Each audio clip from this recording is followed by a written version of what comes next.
friends, it's Life Coach Rich. That's another video. This is a follow-up article published. It's on Yahoo News, July 5th, 2024. This is after the presidential debate between Biden and Trump, and then there was George Stephanopoulos sat down with him. I did not catch that particular whole video. I'll probably look that up. But here's an article about it, and seeing, this was intended Friday. There was an interview ABC News did, intended to steady his reelection campaign following his much lamented debate performance against President Trump. President Biden acknowledged his lapse, blaming it on a cold, and reiterated that he has no plans to drop out of the race. So it was only about a 20-minute interview. Okay, so it was real short, but even in that 20 minutes, then it was not good. Let's see. So there it says here, the article, 6 takeaways.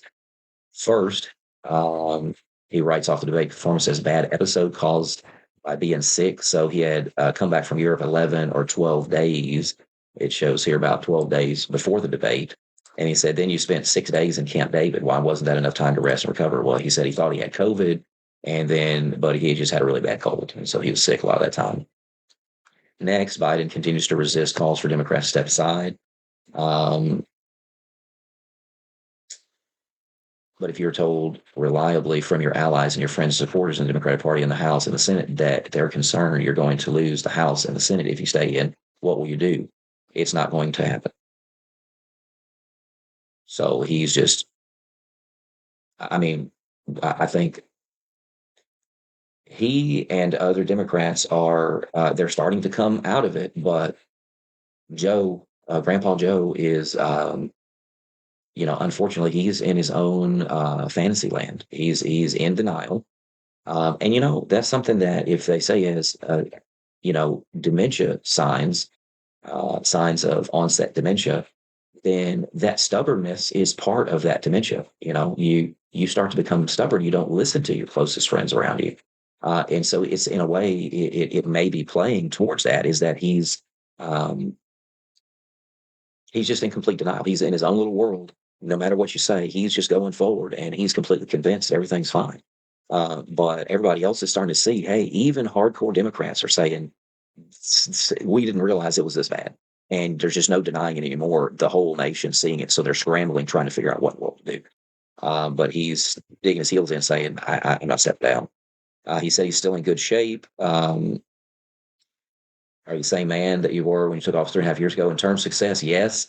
Also, I was also the guy who put together a plan for the Middle East that may be coming to fruition. Also, the guy who expanded NATO. He did not expand NATO. And what Middle East plan that's coming to fruition is he talking about? Is he talking about Putin invading the Ukraine? I don't know what he's talking about there. I was also the guy who grew the economy, the inflation and the economy, everything. Joe, everything costs more now. I don't know if you know that, because you don't buy your own groceries. You don't pump your own gas. You don't do those things. Other people are actually, I'm doing some of that for you because my taxpayer monies are helping pay for your gas, right? And your food and your electricity bill. You don't pay your own electricity bill. I help pay that. And I'm just going to tell you right now, everything's more expensive. You don't realize it. You're still in denial about it, but the economy is not great. And it's not former President Trump's fault. Okay. You've had 3.5 years to try to recover from COVID. You're still blaming him, right? The economy was in collapse when I took it over. So you've had 3.5 years. What have you been worried about? Build Back Better plan. That Build Back Better plan, is everything built back better? I don't think so. Okay. It's built back better, meaning you spent it on a lot of other stuff. You didn't put everything towards infrastructure and all of that kind of stuff like you acted like that stuff was. Democrats are really good about naming bills so that they sound good. But when you look at the details of stuff, then where is all this money going? It's not all going to where they say it's going. And so that's not good. Whether it's a Democrat or whether it's a Republican, they need to get back to, we're going to focus on this thing. If it's an infrastructure bill, only stuff to infrastructure. You don't have some 1,000-page document, and then on page 750, then there's things that are going into effect that we're funding LGBTQ stuff, and then on page 543, then we're doing more environmental stuff, and we're helping send some money over to some people overseas because of helping them related to environmental issues or something like that, you know? And so that's kind of politics. It's not right. It's not what should be happening. Sorry, it went off on a little rant. Do you dispute that you have more lapses, especially in the past several months? I can run at 110 flat. Still in good shape. So evidently he's referencing a hurdle race. Okay, obviously he was joking. He does have a sense of humor. He's trying to just joke. Obviously he couldn't. I don't think he would be. He's not going to run anything right now, even jumping over a chihuahua right now. Okay, let alone a hurdle. So obviously he's joking. We'll give him some slack there. And then he's asked. He said he's in still good shape. Are you more frail? No.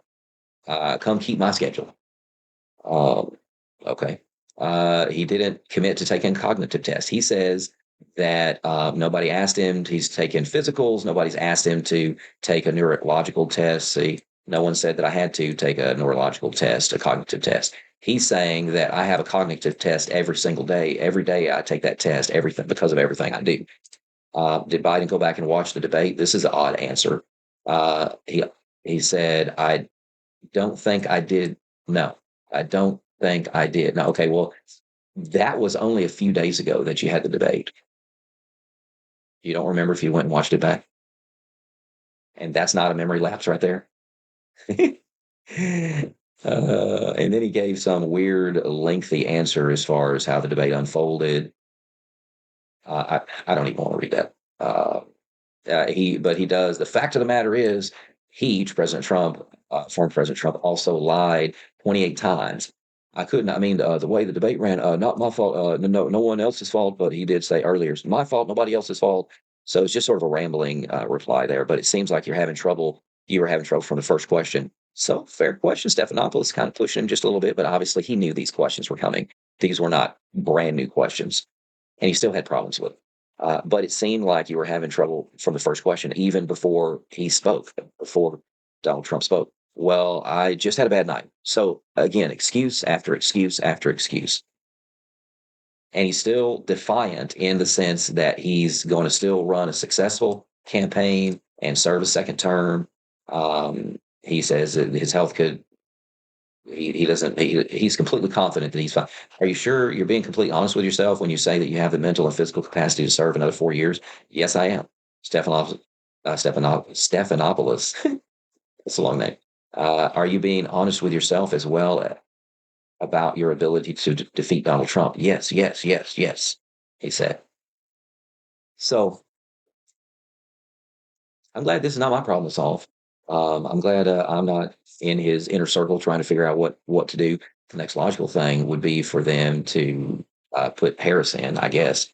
But really, that is not that's not a good option. You know, if I was a Democrat, I she doesn't have enough experience. She's going to get.